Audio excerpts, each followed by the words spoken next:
The magical oath. How to take it. What does it mean?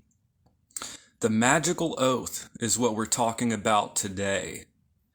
This is something that's useful to a lot of people, especially people that have problems getting themselves motivated to accomplish the things that they need to accomplish to achieve their wills. So today we're talking about the magical oath, and I think that this could help a lot of people. Most people tend to drift through life. They don't really have a strong will. They have a bunch of wishes and whims.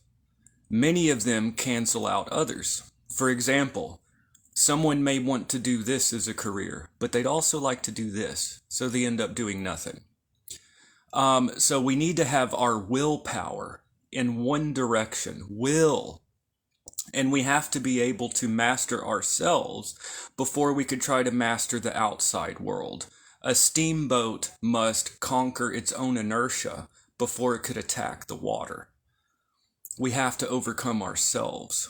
We have to overcome our own inertia before we can then try to create something out there in the world.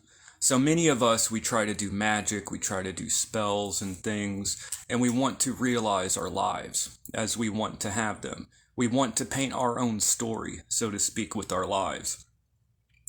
If you think of the will as an arrow goes in a specific direction. Imagine an arrow shot in this direction that's also a little bit shot to the left, a little bit to the right. Maybe kind of want to go this way. The arrow's not going to hit the clear target. So the key is to get all of our directions moving in one direction to the achievement of your will, your purpose. So the key is to achieve, we have to have will.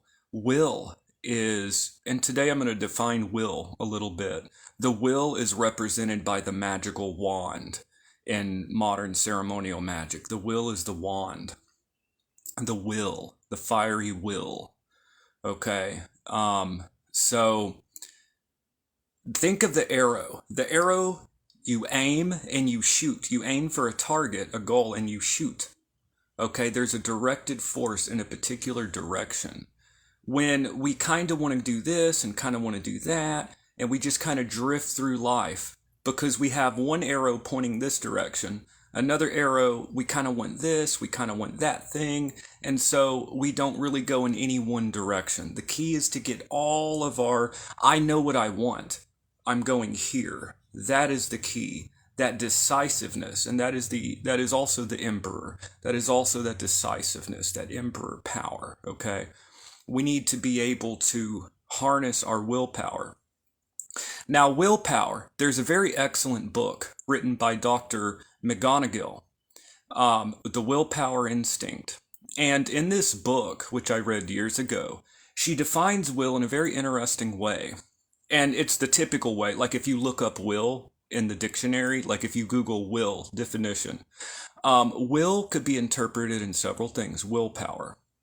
She defines it in three ways. There are three types of will. I will power, I won't power, and I won't power. What does this mean? Will is desire. When you will something, it's your desire. You want it. Will is a want. So that's first of all. Will is a want. What is my will? My will, okay? Like when you write a will when you die, it's your desire in writing. This is what I want. Your will. This is my will. My will is to achieve this. Okay, so that is I want power. That is that form of willpower. Another form of will is to make us do things that we don't feel like doing. Let's say you've started a gym routine and you don't feel like going. Or let's say you're trying to lose weight and exercise is part of that and you don't want to get out there and exercise. I willpower is making yourself do things for a larger goal that you don't really feel like doing. I willpower. I won't power is the ability to not do things that you want to for a longer term goal. Again, and I'm not bashing anyone that's deals with weight at all, but I'm giving it as an example. Someone that's trying to lose weight as an example. Their overall goal, they may want to eat that slice of pizza. They may want something Okay, but the overall goal is weight loss, as an example. That higher will goes against that lower level want.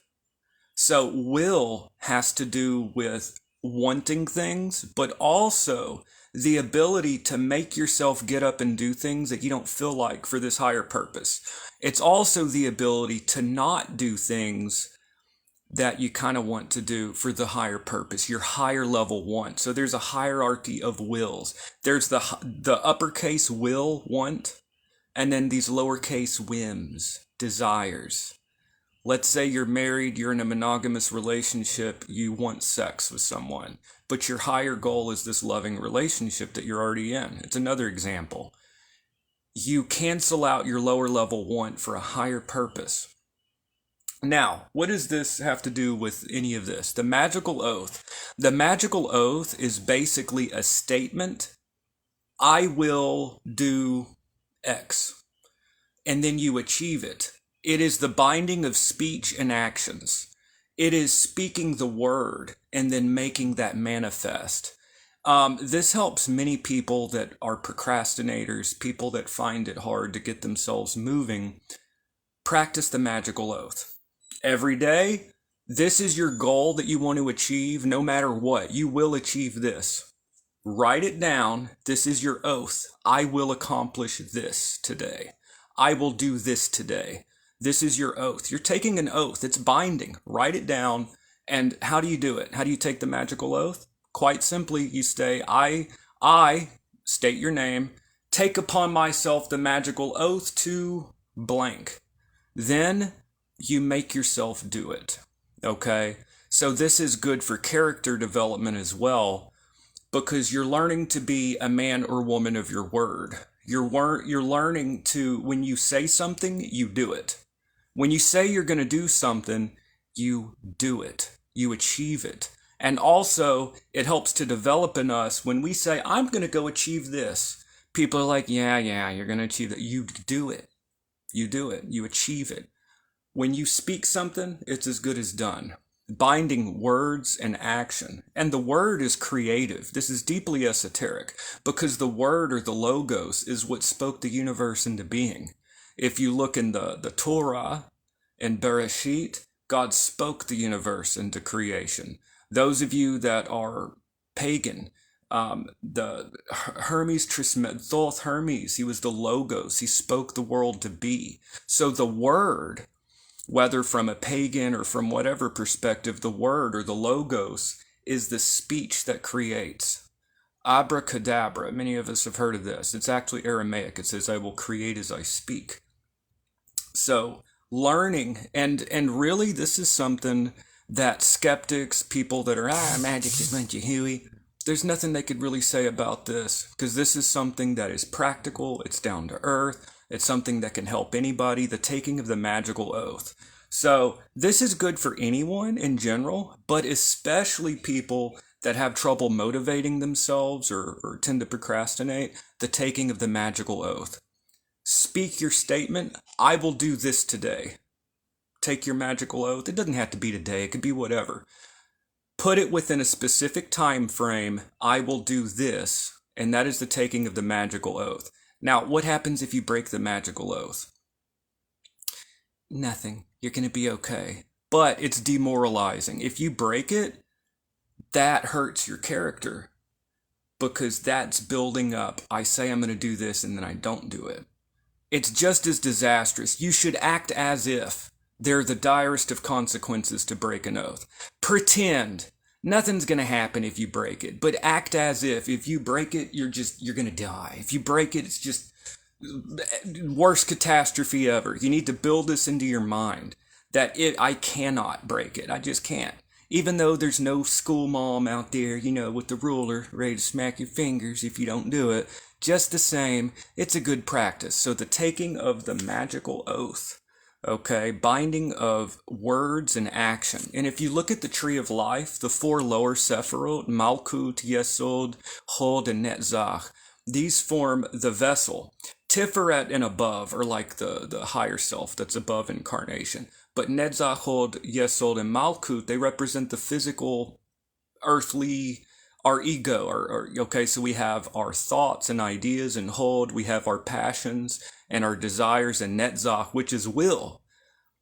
The will. In the old Golden Dawn, the wand was made in netzach, the philosopher's grade. So the will is netzach. That's our desire. Okay, what you're learning to do by controlling your thoughts and hold, by controlling your will and your action and all your will and netzach, by learning to work with your subconscious and the automatic energy and yesod and the physical and malkut. We can't neglect the physical. Through these four, we perfect our vessel so that we can then call the holy guardian angel or the divine genius or whatever you want to call it in Tiferet.